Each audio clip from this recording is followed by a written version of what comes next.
boa noite. Deus abençoe você, Deus abençoe sua casa, Deus abençoe toda a sua família. Que alegria mais uma vez estar com você, ser acolhido aí no seu santo e abençoado lar e dizer que você é para lá de especial, super bem-vindo também para participar, interagir conosco. Estamos ao vivo, chegou quinta-feira, é dia de cuidarmos da nossa saúde, minha gente. Aqui todo o programa, um médico, um especialista entra na sua casa, ao vivo, para tirar as dúvidas. E é claro, nós estamos ao vivo. E para você participar, o telefone mais amado desse planeta você já conhece, 0300 210 1210. E se você preferir, pode mandar um WhatsApp para 12 3104 1212. Não esqueça de colocar sempre aquele hashtag Eu na TV. Sabe por quê? Porque a gente faz questão disso, porque o seu WhatsApp chega nesse programa. Se você não colocar Eu na TV, a hashtag Eu na TV, vai chegar na grade como um todo. Mas se você colocar hashtag Eu na TV, vai chegar neste programa aqui, viu? E lembrando também que você pode seguir a gente no nosso Instagram, Programa Saúde e Fé. Com muito carinho a gente tem em todas as plataformas para que você também interaja conosco, para que você participe. Fique à vontade, estamos ao vivo, minha gente. E hoje você sabe, quinta-feira, dia 19 de maio. É o Dia Mundial da Doença Inflamatória Intestinal. E aproveitando esta data, nós aqui do Saúde e Fé, o nosso super time, vamos falar sobre a importância da prevenção e do diagnóstico precoce de doenças do aparelho digestivo.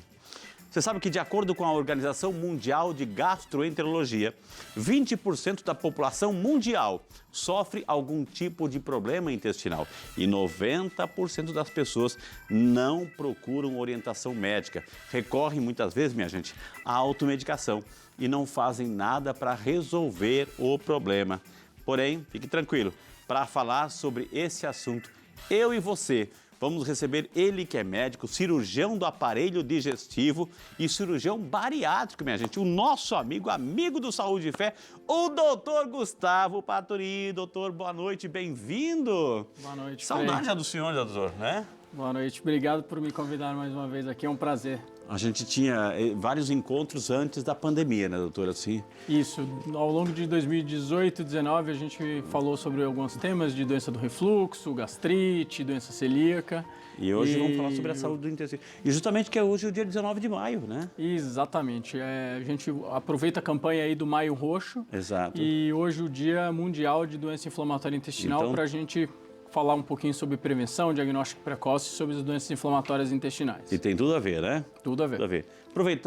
Aproveitar, pode sentar, doutor, por favor? Aproveitar-se que o doutor está aqui, nós estamos ao vivo e se você tem algum tipo de problema no seu intestino, tem alguma dúvida, quer tirar aí, quer participar, interagir conosco, aproveitando que o médico está aqui ao vivo, então a gente vai falar sobre o que é, quais são as principais doenças, vamos falar também sobre os diagnósticos, enfim, os sintomas, vamos falar sobre os tratamentos e fique à vontade, estamos ao vivo pelo telefone, pelo nosso Instagram, pelo nosso WhatsApp, para atender você. O Saúde e Fé é ao vivo justamente isso, para atender você. Doutor, então, quando a gente fala de saúde do intestino, primeiramente, talvez para definir, para recordar, doutor, qual é a principal função do nosso intestino, doutor? Basicamente, a gente possui dois intestinos que a gente pode falar que tem o intestino fino, que é o intestino delgado, e o intestino grosso. Tá. Esse intestino delgado ele é responsável pela absorção basicamente de tudo que a gente come, tudo que a gente se alimenta. Então ele se junta com as enzimas que vêm do fígado, que vêm do pâncreas, para justamente transformar tudo em coisas pequenininhas para a gente conseguir absorver proteína, gordura, carboidrato. E o intestino grosso, basicamente, a função dele é reabsorver a água e os sais minerais também. Ok. Ô, doutor, quer dizer que quando a gente come, a gente está lá mastigando, enfim, começa na boca, etc., né? A gente vai, o alimento, o bolo alimentar vai para o estômago, né? Ou seja, no estômago ele vai o quê? Processar, triturar, é um liquidificador para jogar para o intestino, doutor? Exatamente. A comida, ela já começa um pouco dessa digestão um pouco na boca, através já de uma enzimazinha que a gente tem. A gente tem que lembrar que tudo que a gente come, essas proteínas, a gordura, são moléculas grandes demais e que o intestino não consegue absorver. Então a gente precisa dessas enzimas que vão ser na boca, parte no estômago, o ácido gástrico, ele serve justamente para quebrar e tornar essas moléculas um pouco menores. E aí, junto com a bile e com as enzimas do pâncreas, vai ter esses 6 a 10 metros de intestino para a gente conseguir absorver o máximo possível de proteína, gordura, carboidrato, para a gente ter energia. O corpo da gente precisa de energia para poder funcionar. Ok, aí se a gente ajudou o nosso estômago, triturou bem, mastigou bem, etc., senão a gente vai dar trabalho para o nosso estômago e o estômago vai reclamar porque tem um suco gástrico, etc. Ok, chegou lá no estômago, processou, trabalhou bonitinho e o próprio estômago vai empurrar a comida, doutor? E, exato, tem uma coisa que a gente chama de movimento peristáltico, ele já começa aí desde o esôfago, que justamente isso vai empurrando a comida desde a boca até o ânus, para a comida justamente seguir essa movimentação, esse canal comum. Tá? Tem até um reflexo que a gente chama de reflexo gastrocólico, que toda vez que a gente come, isso estimula o intestino a funcionar, porque dá justamente esse movimento peristáltico começa já desde o esôfago. A gente sabe que o suco gástrico, né, também chamado de... É formado de ácido clorídrico. Esse suco que está lá no estômago, né, que está ali um potente ácido para detonar a comida, para destruir a comida, ou seja, com aquela função que ele tem, né, doutor? E para proteger também. O suco gástrico, na verdade, ele possui esse ácido justamente para ele dissolver tudo que a gente come e também para proteger contra coisas que a gente acaba comendo sem querer. Então, bactérias, vírus, coisas que às vezes fazem mal para a gente, justamente esse ácido ele é muito forte para justamente não jogar, a gente não acabar pegando algum tipo de infecção, alguma coisa desse tipo. Aí a comida vai lá para o intestino, já molhadinha com suco gástrico, e o próprio intestino vai tentar nos movimentos deles. Quantos quilômetros mais ou menos, doutor? Geralmente varia de pessoa para pessoa, mas de 6 a 10 metros de intestino delgado. Não, quilômetro, 10 metros, né? 10 metros. Pelo amor de Deus, corrigindo, 10 metros, tá, gente? Então aí vai nesses 10 metros, o intestino vai absorver o máximo que ele puder, doutor? Exatamente. O intestino ele é composto por umas coisas que a gente chama de vilosidades, que são como se fossem os dedinhos assim, que a comida fica passando por esses dedinhos para a gente ter o máximo de absorção possível. O organismo da gente sempre está procurando absorver o máximo de energia. E aí, junto com as enzimas, esse bolo alimentar passa pelo intestino delgado e a gente vai absorvendo proteína, gordura, carboidrato, os sais minerais, as vitaminas. São todas elas absorvidas justamente nesse intestino delgado e aí o resto de água e algumas vitaminas e sais minerais no intestino grosso. O intestino grosso, basicamente, a função dele é reabsorver água para poder formar o bolo fecal. Tá. Porque geralmente quando esse bolo alimentar ele chega no intestino grosso, ele ainda está meio como se fosse líquido. E aí justamente ele tenta absorver o máximo de água. Exatamente, para formar esse bolo fecal. E aí também manter água. O nosso organismo é composto basicamente de água. E aí ele pega essa água justamente para ter a maior reabsorção. Isso quando está um processo, um ritmo, um tráfego normal, bonitinho, saudável. E aí quando começam assim algumas complicaçõezinhas, algumas inflamações aí, doutor, por quê? Na verdade, o que acontece? Aproveitando esse gancho de hoje do Dia Mundial da Doença Inflamatória Intestinal, a gente tem basicamente duas doenças inflamatórias intestinais, que a gente chama de doença de Crohn e retocolite ulcerativa. Tá? Retocolite ulcerativa. Ulcerativa. Que ela é uma colite cheia de úlceras, cheia de feridinhas. Elas são doenças inflamatórias crônicas, ou seja, elas passam basicamente a vida inteira. São doenças que, infelizmente, elas não têm cura. Tá? E aí, justamente, o intestino ele perde um pouco essa capacidade dele de absorver alimento e de reabsorver água, dependendo da área do intestino ou da área do aparelho digestivo que ela acaba pegando. A doença de Crohn, ela basicamente uma diferença entre as duas. A doença de Crohn, ela pode pegar qualquer parte do aparelho digestivo, desde a boca até o ânus. E essa retocolite ulcerativa ou colite ulcerativa, ela pega basicamente o intestino grosso. Então, uma paciente pode ter perda de peso, ele acaba perdendo absorção, então ele tem o que a gente chama de desabsorção, então o paciente perde bastante peso. E na outra, na colite, geralmente o paciente tem uma diarreia que às vezes com sangue, com muco, às vezes alterna com período de constipação. Mas se apareceu o Crohn, se apareceu a colite ulcerativa, é porque alguma coisa aconteceu aí, ou seja, a culpa é do próprio metabolismo ou alguma comida que a gente fez, ou o nosso hábito, ou a junção de tudo isso. Por que surge, doutor? Basicamente é uma junção de tudo. Infelizmente, doença inflamatória intestinal, a gente não tem uma causa específica. A gente sabe que tem uma junção de fatores genéticos, tá? Com estilo de vida, associado às vezes a alguma alteração e uma predisposição sua mesmo, e principalmente uma alteração de microbiota intestinal. Ok. A gente sabe que o intestino da gente ele é cheio de bactérias, mas bactérias que fazem bem para a gente. Entendi. E aí, dependendo do que acontece de infecção, hábito de vida, pode ter alguma alteração nessa microbiota intestinal, junto com a predisposição genética ou junto, às vezes, com a infecção, alguma coisa do tipo, má alimentação, que aí pode justamente levar ao aparecimento da doença inflamatória intestinal. Então, basicamente, não seria uma coisa apenas. Eu como muita gordura e isso me deu doença inflamatória. Não, geralmente é uma associação de tudo. Mas, basicamente, a dieta influencia muito o hábito de vida. Então, por exemplo, a gente vai falar mais para frente sobre prevenção, vamos ter um VT, inclusive, sobre algumas dicas alimentares. Fantástico hoje no Saúde e Fé, viu? Mas, assim, doutor, nessa questão... Também tem outra coisa que a gente ouviu falar também de diverticulite. É também no conjunto ali? É no tráfego aí, doutor? A diverticulite aguda, ela é do intestino grosso. É uma falha na camada do intestino. O intestino grosso da gente, a gente possui 3 camadas, e aí uma falha na camada muscular do intestino. Entendi. Essa doença a gente chama de diverticulose. O paciente só tem uma saculaçãozinha no intestino e ele basicamente vive normal, ele não vai ter dor, não vai ter nada. O problema é que às vezes essa saculação ela pode entupir e aí inflama o intestino e dá o que a gente chama de diverticulite aguda. Entendi. mais comum na fossa ilíaca esquerda, que é esse ladinho de baixo aqui do lado esquerdo. O paciente vai ter dor, vai ter febre. O ideal é ele sempre procurar, quando tiver esse tipo de dor, ele tem pronto-socorro. dificuldade no banheiro, doutor? Ele tem dificuldade? Ele força muito? Ele pode ter dificuldade para ir no banheiro, pode ter constipação, pode ter, às vezes, diarreia, pode ter forçar sangramento. pode provocar? Não forçar, mas principalmente a alimentação. Tá. Então, geralmente, o paciente que tem uma dieta rica em carne vermelha, rica em embutidos, são alimentos que produzem muito gás intestinal e aí acabam causando essa diverticulose. Agora, doutor Gustavo, isso é numa faixa etária da vida ou em qualquer momento e para qualquer pessoa pode surgir problemas intestinais? Na verdade, assim, as doenças inflamatórias intestinais, elas geralmente acontecem aí entre 15 e 30 anos, geralmente é em paciente adulto jovem, mas também pode aparecer em pacientes com 50 a 70 anos, tá?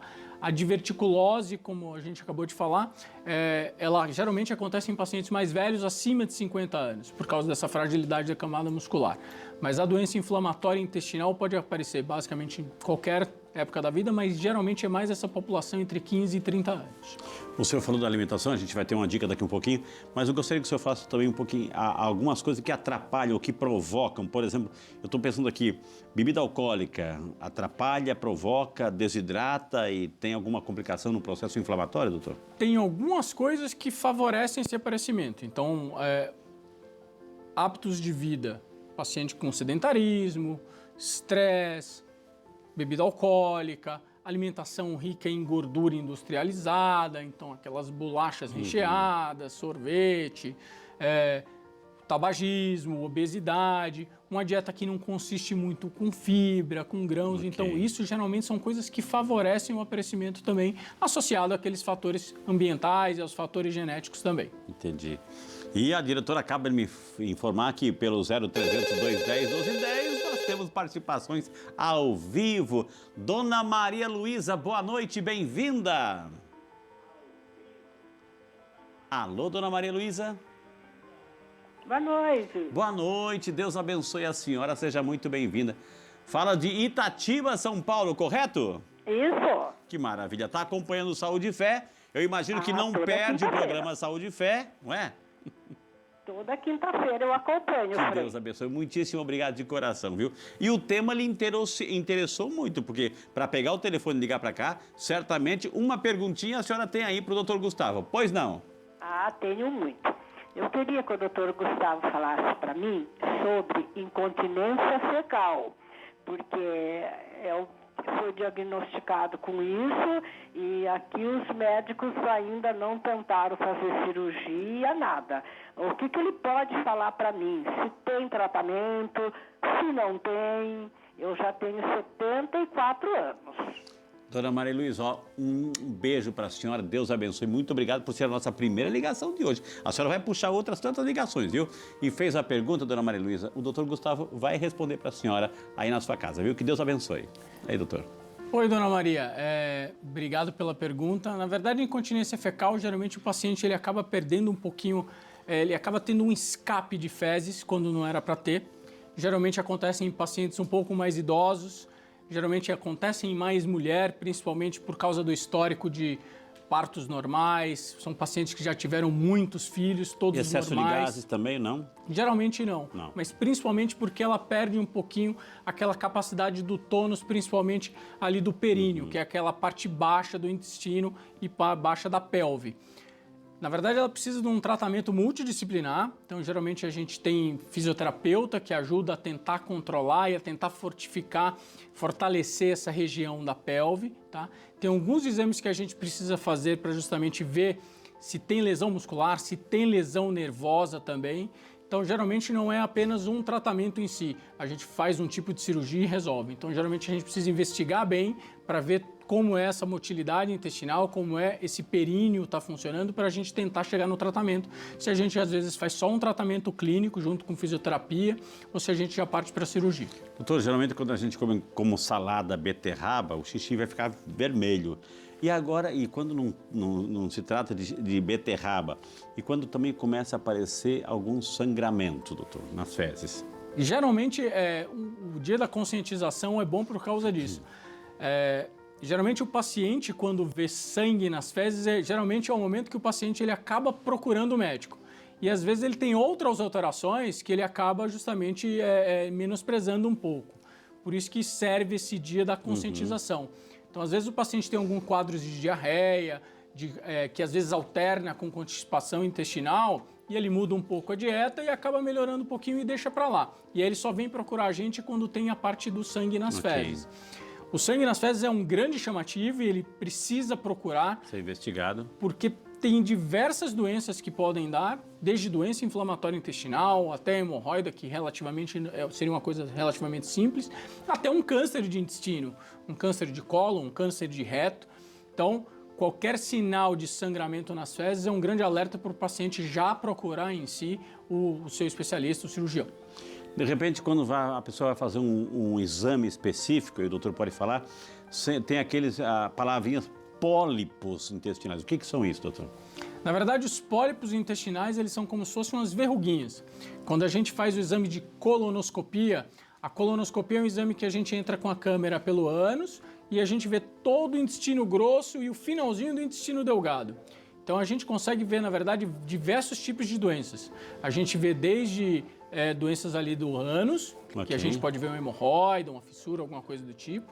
E a gente pode já ver câncer intestinal e a gente pode ver como se fosse o precursor do câncer, que seriam justamente esses pólipos.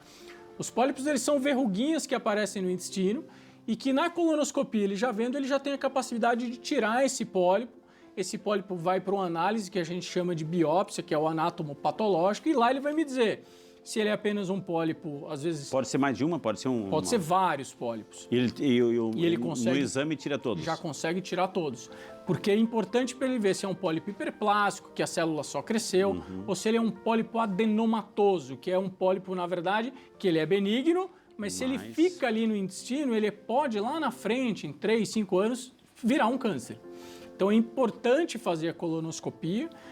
A sociedade de coloprocto geralmente orienta a fazer colonoscopia geralmente acima de 50 anos, para quem não tem histórico de câncer de intestino na família.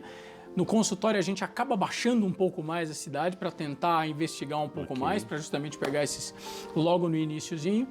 E aí a gente consegue fazer esse diagnóstico precoce. A função da colonoscopia em si seria justamente para a gente tentar achar esse pólipozinho adenomatoso, para evitar que o paciente tenha um câncer lá na frente. Ok, que maravilha, gente. A saúde do nosso intestino com o nosso queridíssimo doutor Gustavo Paturi, que está aqui brilhantemente falando sobre essa realidade, cuidar melhor do nosso intestino. Doutor, a gente já falou e definiu o que é, várias doenças, enfim. Os sintomas, vamos falar um pouquinho dos sintomas. Claro, principal sintoma é dor, né? Mas que tipo de dor? Pela dor se sabe qual tipo de doença? Como é que é, doutor? Geralmente, principalmente essas doenças inflamatórias intestinais, ela é um conjunto de sintomas. Geralmente o paciente tem uma dor tipo cólica, é aquela dor que vai e volta. Geralmente ela é uma dor difusa, então ela pega basicamente toda a parte abdominal, tá? Associada geralmente com diarreia. O paciente pode ter alternando aí, às vezes, diarreia e constipação, ou seja, tem períodos que ele tem diarreia, tem períodos que ele tem constipação. A diarreia, às vezes, pode ser com sangue, como a gente falou. Okay. Às vezes, a diarreia também pode ser com um muco, como se fosse um pus. O paciente, às vezes, pode ter uma perda de peso, uma fadiga excessiva, fraqueza, mal-estar. E tem alguns outros sintomas, às vezes, não relacionados ao aparelho digestivo. Então, às vezes, o paciente pode ter uma anemia, porque ele começa a perder muito sangue, ele começa a ter perda de absorção de ferro. Então, tem às vezes alguns outros sintomas. A doença inflamatória intestinal, a campanha serve para a gente fazer o diagnóstico precoce, justamente porque às vezes as pessoas não dão muita atenção a determinados tipos de sintomas. Estufamento, diarreia, mal-estar, às vezes ele muda um pouquinho a dieta e isso acaba melhorando. E às vezes ele acha que é um sintoma que não é nada demais. Entendi. É como você falou, acaba tomando um remedinho, melhora um pouco e deixa isso para depois. Então, sintomas comuns como estufamento, mal-estar, dor abdominal, diarreia, perda de peso, fadiga, às vezes pode ter febre. É um conjunto de sintomas. Tem que procurar ajuda, viu? E temos ligação, já fui avisado que tem ligação pelo 0300 210 1210. A Super Selma, é isso? Selma, alô Selma, boa noite, bem-vinda. Boa noite. Boa noite, Deus abençoe. Fala da onde, Selma? Itatiaia, Rio de Janeiro. Itatiaia, Rio de Janeiro. Seja muito bem-vinda, Selma. Está acompanhando o programa, a gente agradece de coração o teu carinho de estar conosco aqui na Rede Aparecida. E faça a sua pergunta aqui para o doutor Gustavo, Selma. Doutor, eu sinto muita cólica na parte da manhã, às vezes diarreia e sai aqui um muco, bastante muco. E eu já fiz, inclusive, a colonoscopia. Mas agora, esses dias, eu tenho sentido muita dor. Tá. E, além disso, tem alguma outra doença, Selma? Eu tenho diabetes também. Diabetes? Eu sou hipertensa. Tá. E já teve algum problema no estômago também, tipo diverticulite, alguma coisa assim? Então, eu tenho diverticulite. Tá. Maravilha. Selma, obrigado de coração, linda. Melhoras para você, saúde, vamos rezar por você, vamos colocar você em oração. E agora o doutor Gustavo vai responder com muito carinho para ajudar você, viu? A ter uma saúde bem melhor, uma saúde completa, viu, Selma? Um beijo no coração, Deus te abençoe. Dona Doutor. Selma, a gente teria que investigar algumas coisas, não às vezes só com colonoscopia. Como você fala que você tem às vezes a diarreia com muco, a gente precisa ver justamente se você tem algum grau de colite ou não. Tá? Às vezes a só diverticulose, ou você ter o divertículo, ele não está inflamado, ele não vai te causar dor. Então, principalmente essa diarreia com muco, a gente precisa às vezes afastar a possibilidade de uma colite, que é a inflamação dessa parede do intestino. E também, às vezes, você pode fazer o exame e realmente não dá nada. E aí você pode ter uma coisa que a gente chama de síndrome do intestino irritável, que é uma doença funcional, ou seja, você vai fazer exame de sangue, vai fazer colonoscopia, vai dar tudo basicamente normal. E a principal queixa do paciente geralmente é dor, distensão abdominal. A dor é bem tipo cólica mesmo, às vezes com diarreia, às vezes com constipação e com os exames todos normais. Geralmente é uma doença que acaba piorando, aparecendo quando o paciente fica muito nervoso, ansioso. Então, o ideal é você procurar seu gastroenterologista ou seu cirurgião para fazer uma avaliação como um todo aí, não só com a colonoscopia. Viu, Selma? Melhor para você. Então, siga essas dicas, viu, querida? Eu prometi para você que nós íamos mostrar um VT sobre alimentação e chegou o momento, porque mudanças simples e uma alimentação saudável podem influenciar de forma positiva a saúde do intestino. Confira as dicas que a nutricionista Cláudia Verreste nos traz. Confira. Conhecido como o segundo cérebro, o intestino tem funções importantíssimas para a nutrição e defesa do organismo. É sobre isso que a nutricionista Cláudia Verreste nos explica. O nosso intestino é conhecido como nosso segundo cérebro. Isso porque é no intestino que a gente absorve a maior parte de vitaminas, minerais e nutrientes. E se a gente tem uma mucosa saudável, a gente consegue aproveitar todos os benefícios dos alimentos que a gente consome. E assim, a gente consegue uma boa resposta do nosso sistema imunológico, da saúde da pele, da unha, dos cabelos, do nosso raciocínio, da nossa memória. E é por isso que é tão importante cuidar da nossa mucosa intestinal. Mas o que comer para beneficiar a saúde intestinal?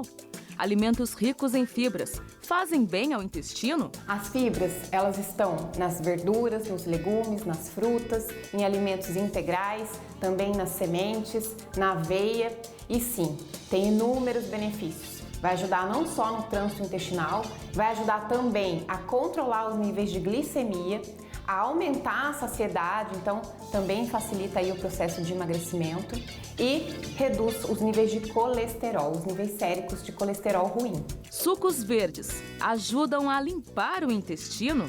O suco verde ele tem benefícios, a gente pode associar aí frutas, folhas, pode associar também algumas especiarias, como a hortelã, o gengibre, a canela.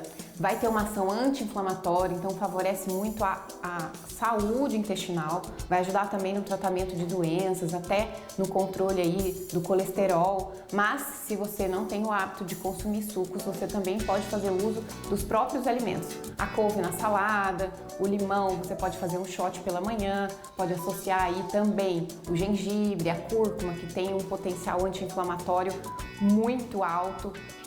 Você pode também consumir as frutas no seu café da manhã, no seu lanche da tarde e muitas folhas e legumes no almoço e no jantar. Chás e produtos naturais não fazem mal ao intestino? Muitas pessoas utilizam o chás como maneira de reduzir os transtornos aí com a constipação intestinal. Os chás laxativos, eles têm sim uma resposta muito rápida. Então, se você consome o chá num dia à noite, por exemplo, pela manhã o seu intestino funciona. Só que essa ação é a base de irritação da mucosa.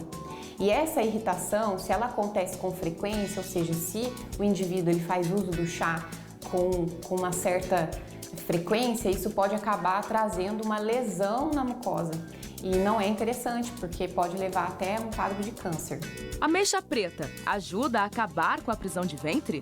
Como alternativa e estratégia para melhorar o trânsito intestinal, temos a ameixa fruta e a ameixa seca também, que é rica em sorbitol, que vai trazer um pouco mais de maciez para o bolo fecal e facilita a evacuação. Muito café causa inflamação no intestino? O café, ele traz uma resposta, assim que a gente consome, em torno de 4 minutos, de promover o trânsito intestinal. Por quê? Porque ele é rico em ácido clorogênico, o que estimula a produção de gastrina, que é uma enzima digestiva que vai facilitar aí o movimento do intestino grosso. O consumo excessivo de café para pessoas que são mais sensíveis pode trazer prejuízo, mas se você não é sensível, um consumo moderado de café não vai trazer nenhum prejuízo. Como vilões que vão não só prender o intestino, mas também trazer um grau de inflamação para o nosso organismo, nós temos o trigo e o açúcar. Então a farinha branca, ela é rica em glúten, que é uma proteína que o organismo não digere bem, e o açúcar é substrato, é alimento para bactérias ruins que a gente tem na mucosa intestinal. Então o ideal é que a gente deixe para consumir esses alimentos muito esporadicamente, que não façam parte da nossa rotina. O leite também tem compostos inflamatórios como a caseína, a lactose. Tem pacientes com mais sensibilidade ou alguma intolerância que podem vir a ter não só a constipação, como também quadros de diarreia e de dor. Falando de alimentos industrializados, nós temos aqui o exemplo de bolachas recheadas, salgadinhos, até mesmo macarrão instantâneo, que tem muita química, que tem muita farinha refinada, tem uma quantidade alta também de açúcar, que é substrato para essas bactérias ruins, que alimenta as bactérias ruins do nosso intestino. Então, fique atento aos alimentos que você consome, frequente mais feiras, a parte ali de hortifruti do supermercado, o açougue. Busque alimentos de verdade e fuja dos alimentos dos produtos alimentícios, porque esses que têm data de validade, tem muitos conservantes, antibacterianos, que vão acabar prejudicando o seu organismo, a sua saúde intestinal. Então, o intestino é muito importante. A saúde do seu intestino vai conduzir aí a disposição e o bem-estar dos seus dias.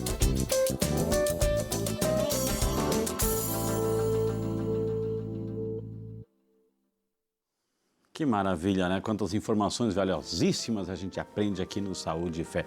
O doutor Gustavo, né? A gente quer agradecer a nossa nutricionista pelo carinho, explicou muito bem.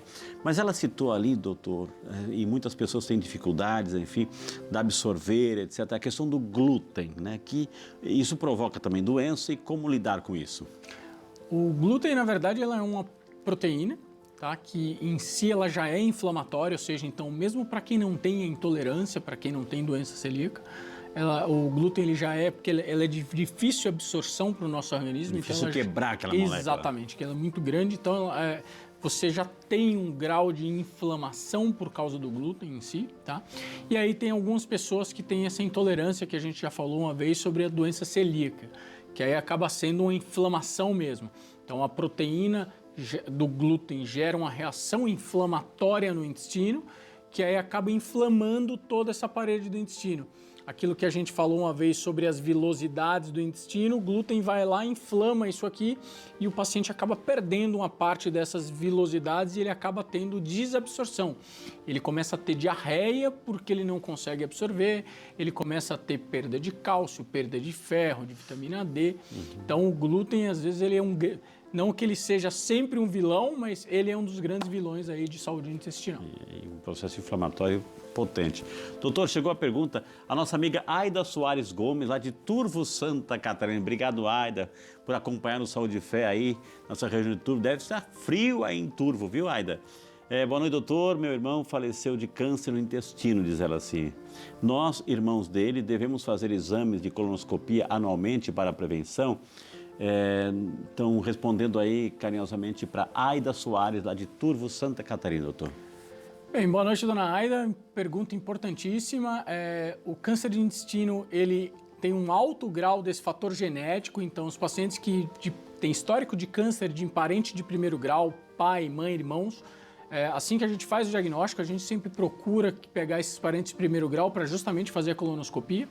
Não que eles tenham que fazer o exame anualmente, mas isso vai depender do resultado da colonoscopia. Então, se você fez uma colonoscopia, essa colonoscopia mostrou que você tem um pólipo, que a gente já falou, e ele é um pólipo adenomatoso, ou seja, ele é uma lesão que se continuasse ali, poderia virar um câncer. Aí a gente repete aí de 1 ano a 1 ano e meio para ver se de repente apareceu algum outro pólipo em algum outro lugar. Mas assim, parentes de primeiro grau, todos, assim que tiver um familiar com diagnóstico de câncer de intestino, todos devem fazer a colonoscopia. E se tiver um parente de primeiro grau, um primo lá?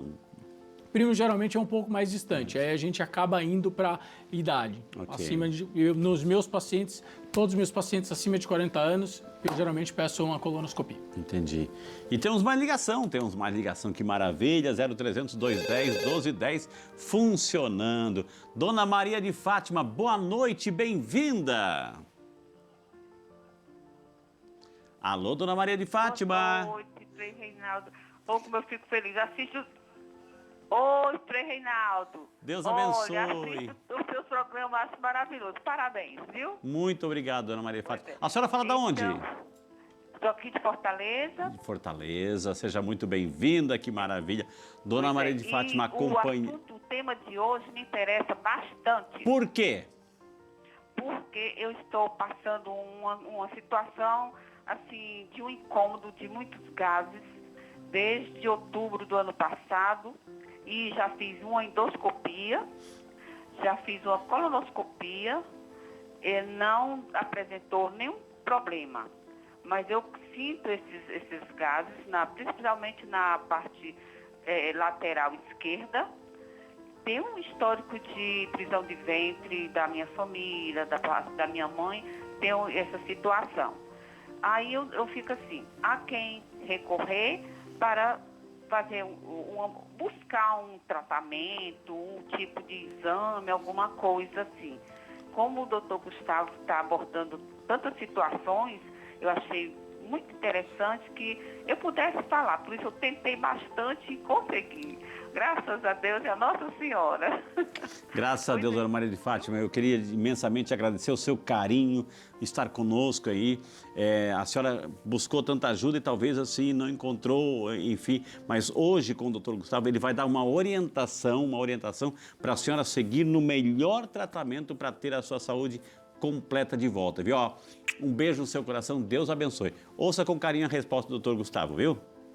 Oi, Dona Maria de Fátima, o nome da minha mãe, por acaso. Olha, um beijo para ela. Tá? Obrigado pela pergunta. Na verdade, essa queixa de estufamento de gases é uma das principais queixas que aparecem no nosso consultório. A endoscopia ajuda a fazer uma parte do diagnóstico, a colonoscopia também, só que o paciente precisa investigar algumas outras coisas. Então, precisa ver as questões de intolerância, doença celíaca, intolerância a glúten, intolerância à lactose, que geralmente são sintomas, um dos principais sintomas acaba sendo esse estufamento, junto com a endoscopia, que pode ver gastrite, doença do refluxo, com a colonoscopia, vendo as questões de colite, de verticulose, isso pode também dar distensão, e principalmente dar uma olhada na dieta. Então, como a própria nutricionista falou, às vezes você não pode não ter nada na endoscopia, nada na colonoscopia, não ter questão de intolerância nenhuma, mas a dieta que você acaba fazendo por ser rica em açúcar refinado, alimento industrializado, gordura saturada, você acaba produzindo mais gás. Tem alguns tipos de alimentos, como por exemplo, a gente tem costume de comer o arroz com feijão.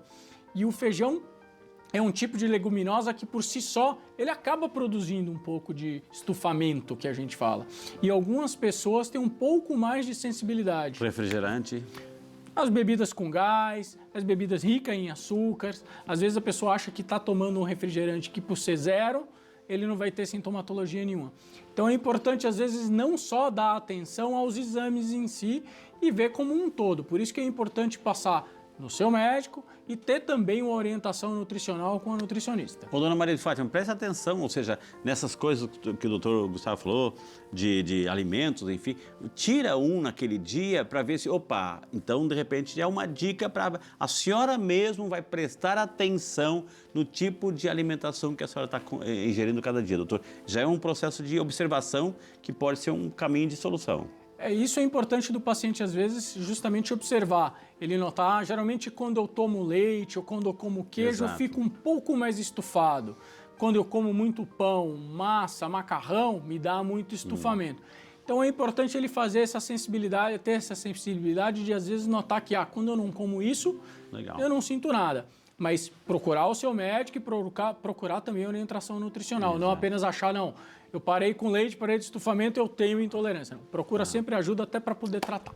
Temos perguntinha, mas pelo menos uma, diretora. A Ana Cláudia de Pontes Navegante, Santa Catarina. Obrigado, Ana Cláudia, Deus te abençoe, viu, querida?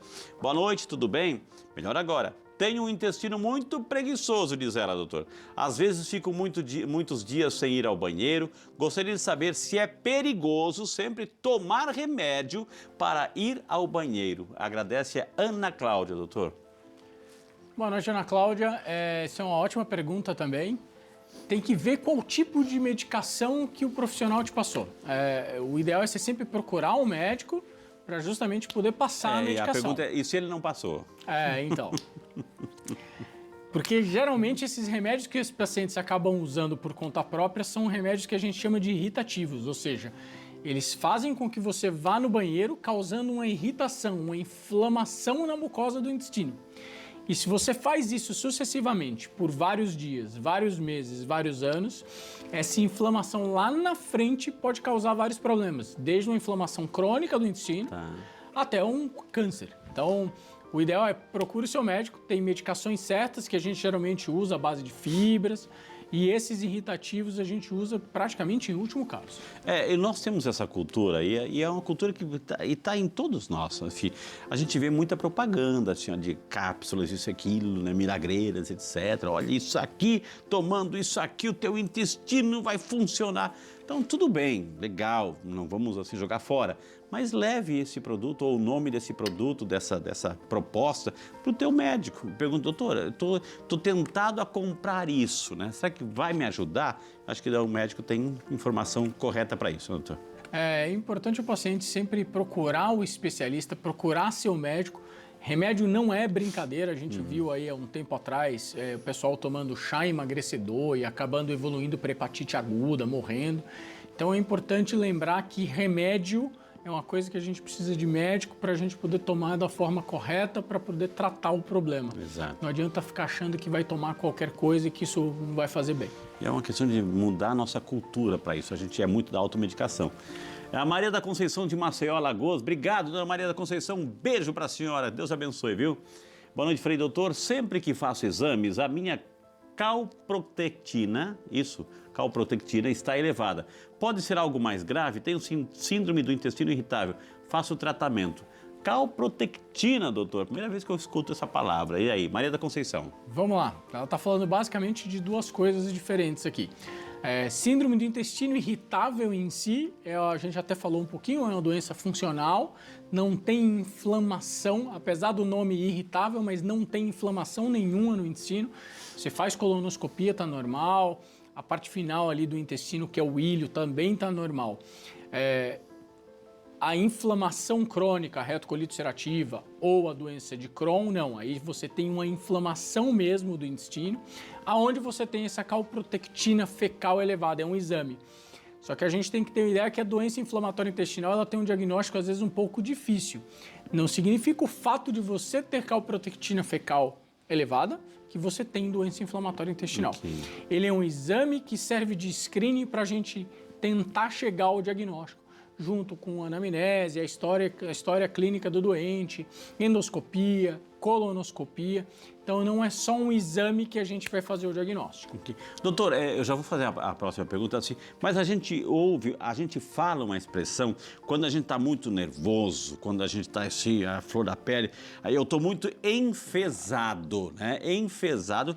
Tem a ver com o intestino, doutor? Fezes aí, tem isso? Tem. Essa frase, esse termo de enfesado é justamente quando a gente está constipado, quando a gente não consegue ir no banheiro e a gente fica enfesado.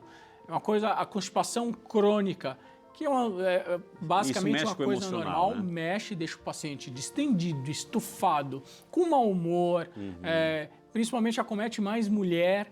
E a mulher geralmente sente isso, às vezes, em período menstrual também, ou às vezes quando sai da sua rotina, então ela tem o intestino funcionando normal, acaba viajando e aí na viagem ela trava o intestino, fica enfesada, nervosa, ansiosa por causa disso. Tá vendo a questão emocional, a saúde emocional, o equilíbrio tem tudo a ver com os intestinos, gente. Como o corpo inteiro, em especial. Doutor, mais uma perguntinha rapidinho aqui. A Rosenilda de Jaguariaíva, lá em Paraná. Obrigado, Rosenilda. Deus te abençoe, linda. Boa noite, Frei. Gostaria de saber o que poderia fazer para ter um bom funcionamento do intestino. Isso, aquela aula que a gente precisa ouvir agora. Para ter um bom funcionamento do intestino, não adianta a gente só tomar remédio. Então, o ideal é o paciente fazer uma junção de coisas. Ele precisa ter uma saúde mental boa, lembrando que o intestino é o nosso segundo cérebro, então ele precisa fazer exercício físico, ter uma dieta rica em fibras, vegetais, frutas, diminuir açúcar refinado, glúten, trigo, se hidratar bem. Quanto mais líquido o paciente tomar, mais esse bolo fecal acaba fluindo, a prática de exercício, a prática de coisas que melhorem a nossa mente, massagem relaxante, yoga. Então, na verdade, não é só uma coisa, é uma junção de coisas que vão fazer justamente esse intestino funcionar. Basicamente, dieta, exercício e saúde mental. Okay. Parece coisa simples, mas dá trabalho. E tem que correr atrás disso aí. Eu queria lembrar para você que hoje nós estamos falando sobre as doenças inflamatórias do intestino. Tem tantas doenças assim. Até quero dar uma dica para você para recuperar. O doutor Gustavo já veio aqui várias vezes no Saúde e Fé, ele voltará outras tantas vezes. E se você digitar aí no seu buscador, ou entra no a12.com, na TV Aparecida aqui, digita lá Saúde e Fé, doutor Gustavo, enfim, tem uma lista completa de todos os programas no nosso canal do YouTube. Então é importante assim para você também acompanhar outros problemas intestinais, viu? Gente, tivemos o prazer de conversar com o Dr. Gustavo Paturi, nosso médico, cirurgião do aparelho digestivo, cirurgião também em cirurgias bariátricas. Eu queria imensamente agradecer. E quem quiser seguir, gente, olha, siga lá, porque eu sigo no Instagram, é @drgustavopaturi, Paturi com Y no final. Gustavo Paturi, siga lá, porque tem dicas, tem informações, tem vídeos, tem tudo de bom lá que a gente precisa saber para conhecer. Doutor Gustavo, muitíssimo obrigado mais uma vez.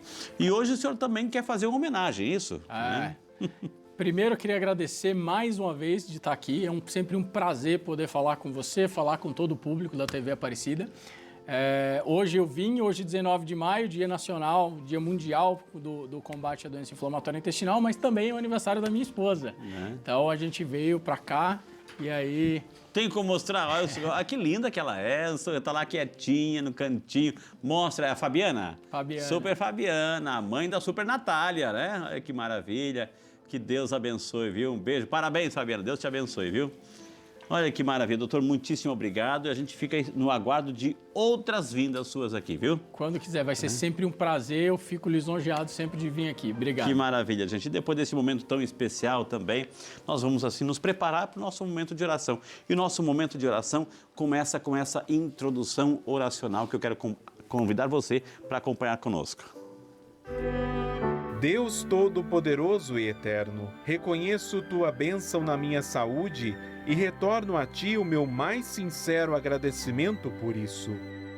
Imploro Tua graça por fazer melhor uso da minha vida do que eu possa corrigir todos os erros de minha vida, que eu possa melhorar em virtude, ser um exemplo para os outros e dedicar a Ti a minha saúde, que é um dom especial. Amém.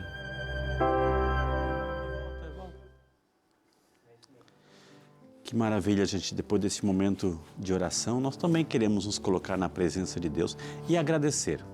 Agradecer, Senhor, no final desse programa, agradecer a presença do Dr. Gustavo por todas as suas orientações e dicas.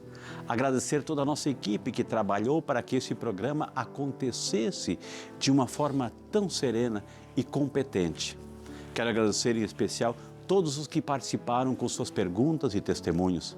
E quero agradecer todos que assistiram este e tantos programas que produzimos aqui na TV com tanto carinho e dedicação. O Senhor Deus é o Deus da cura. Nessa noite, ao lado da imagem de Nossa Senhora Aparecida e São Peregrino, pedimos a cura física e espiritual para todas as pessoas, em especial para você, para os hospitalizados, desenganados e abatidos.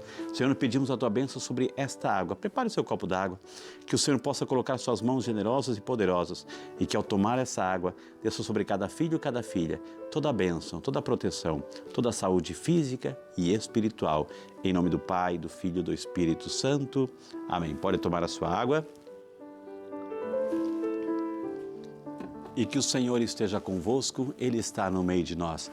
E por intercessão da bem-aventurada Virgem Maria, nossa Mãe, Nossa Senhora, desça sobre você, sobre sua casa, sobre a sua família, sobre os seus filhos, sobre os seus amigos, sobre os enfermos em especial. A bênção de Deus Todo-Poderoso, Pai, Filho e Espírito Santo. Amém. Nosso muito obrigado. Deus abençoe você. Continue se cuidando, continue acompanhando a programação da Rede Aparecida de Comunicação, porque a gente faz questão de produzir desde os programas de saúde, jornalístico, entretenimento, devocional, oracional, para que você cresça na fé, nessa humanidade, viu? Que Deus abençoe sempre mais. Tudo de bom. Obrigado ao meu super time, obrigado a você pelo carinho e até semana que vem com mais uma edição do nosso Saúde e Fé. Deus abençoe, tudo de bom. Bom final de semana, viu? Deus abençoe.